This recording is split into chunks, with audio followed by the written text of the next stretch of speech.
In today's lesson, we are going to be answering this Cambridge question, which was taken from an O-level mathematics paper 1, June 2007 question paper.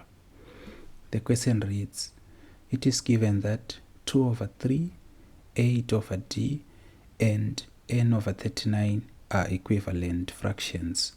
Find the value of d and the value of n. So firstly, as we were reading this question, we saw that all these three fractions, they are equivalent. Being equivalent means they are equal to each other. So the way we solve this question, to find the value of d and the value of n, we do have to equate 2 over 3. It's equal to 8 over d, which is also equal to n over 39.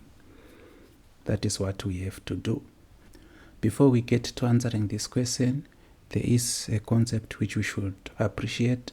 The concept is, if A is equal to B and also equal to C, this means A is equal to C, B is equal to C. We can also put it as A is equal to B. So if we are to apply this principle here, what it means is we can actually separate this equation and take the first part.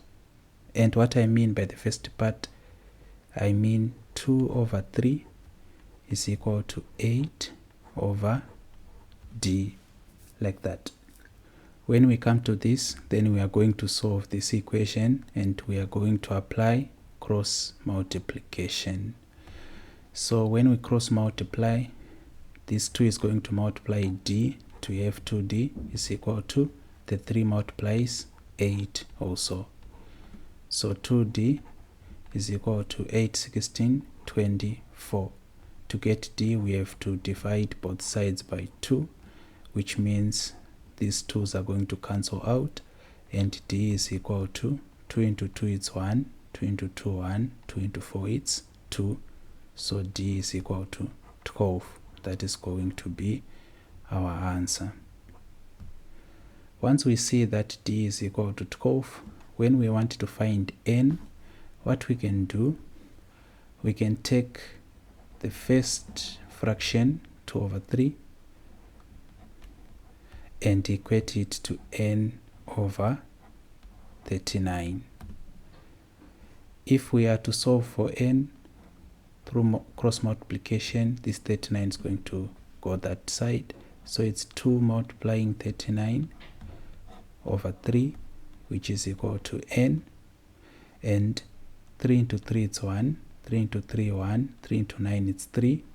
13 times 2 is the same as 13 plus 13, which is 26. So 26 is equal to n. Therefore, n is equal to 26.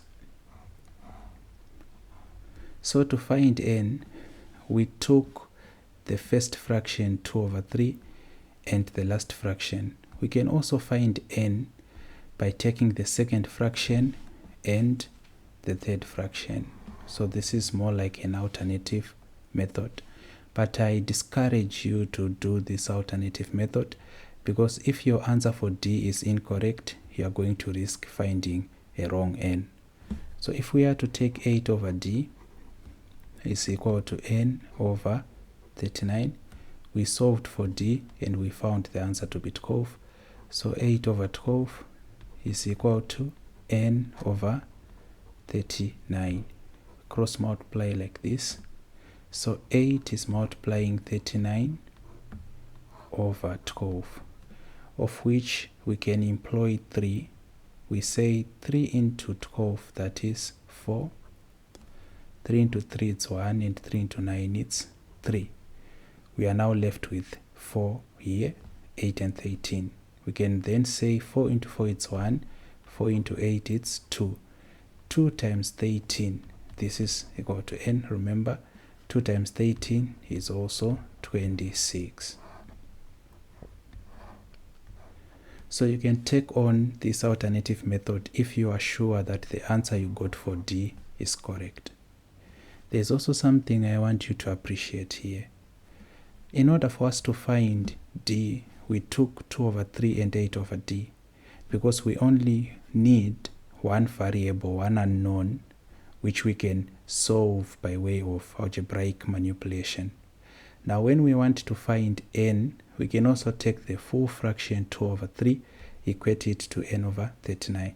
So this is a very important principle which tells us that we are going to be equating the fractions. So we did find the value of d and also the value of n. So that is the end of our question. You have any questions, you can ask in the comments. If you derived any benefit from this lesson, please consider subscribing, liking and sharing. If you want to join our private class doing Cambridge CIMSEC O-Level Mathematics, you can WhatsApp us on +263 71 521 3310. Thank you and have a nice day.